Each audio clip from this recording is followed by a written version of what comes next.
Hello mga ka-Wonderham. So, nakakuha ko ng cellphone na pang video. Ayaw na ng cellphone ko. Nag-give up na. Anyway, so learning task 3 tayo. A. Characterize the roots of the following quadratic equation using the discriminant. So, ginawa na natin to. Pero dahil request kayo ng request, sige na nga, pagbibigyan ko na nga kayo. Love ko kayo eh. Ayan. So, discriminant or stands for D is equal to 0, real and equal. Kung ang D naman natin, discriminant natin ay mas malaki kaysa sa 0, real and unequal. Pag ang discriminant natin D ay mas maliit siya kaysa 0, ang sagot natin ay not real. So, ano ba yung formula na natin ng discriminant? So, D na lang ha. Kasi, so, is equal to B square minus 4AC. Yan.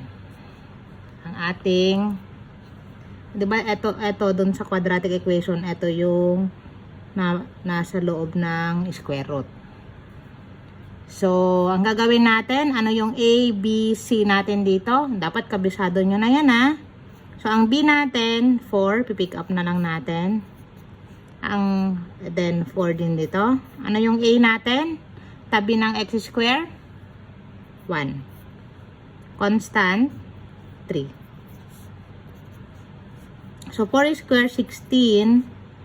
3 times 10, 3 times 1, 3. Times negative 4, negative 12. So, D natin ay 4.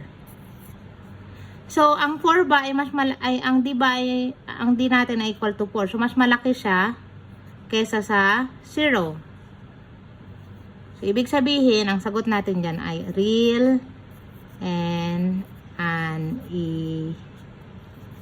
So, the roots are real and unequal.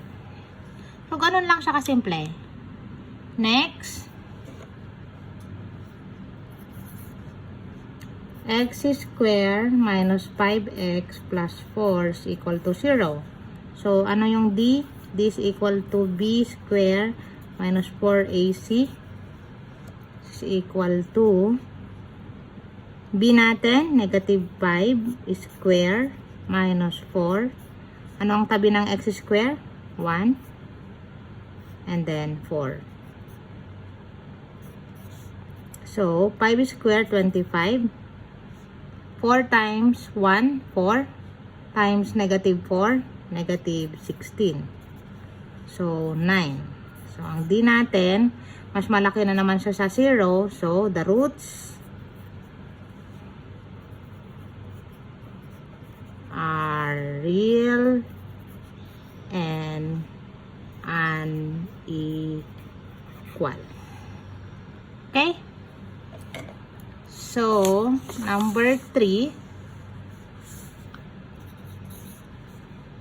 x square plus 7 is equal to 0. So, D is equal to B square minus 4AC.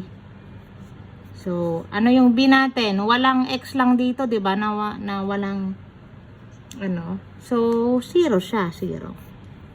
Huwag kang maghanap pag wala. So, minus 4. Ano yung A natin? Katabi ng x square. So, 1. Ang constant natin, yung walang katabing x, 7. So, 0. 0 square is 0. So, 1 times 7. 7 times negative 4. Negative 28. Right? 4 times 7, kuya. 28, diba? So, D is equal to negative 28. So, ang D natin ay mas maliit siya kaysa kay 0. So, anong sagot natin dyan? Pag mas maliit ang D natin kaysa sa 0, the roots are not real, imaginary. Bakit? Kasi wala tayong square root of a negative 28.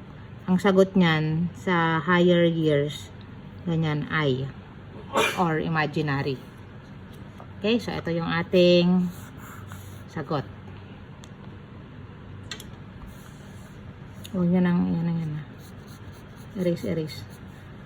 Additional explanation ko lang yan.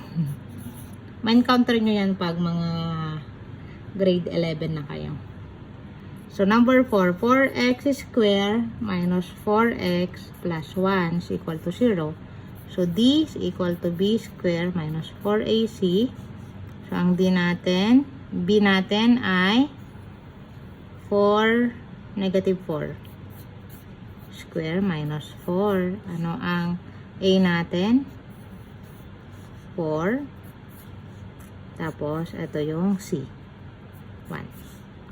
So, 4 square, negative 4 square, 16.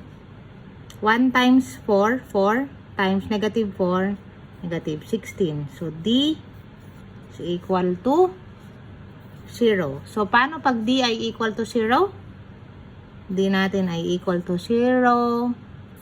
The roots are real and equal. Bakit? Kasi yung square root ng 0, ang magiging equals niya plus minus 0. Eh, diba? Pag 0, walang effect. 0 nga eh. So, yan yon. Kaya, parang iisa yung x of 1 tsaka x of 2 mo. Parehas lang yung kanilang value. So, number 5. 2x square plus 6x plus 3 equal to 0. So, ano yung d natin? b square minus 4ac. So, b square natin ay positive. Positive 6 square minus 4. Anong katabi ng x square? 2. Tapos, positive 3. So, 2 times 3, 6. Times negative 4, negative 24. Tama? 6 times 4, 24. Tapos, 6 square, 36. 36 minus 24, 12. So, d natin ay mas malaki siya kaysa sa 0. So, the roots are real and unequal. So, yan lang po ang ating learning task 3. Letter A, characterize the roots of the following quadratic equation using the discriminant. So, ako po ay hindi teacher, so pwede ako magkamali, mga ka-Wonderham. Pagpasensyahan nyo na. Maraming salamat at till next time, bye-bye!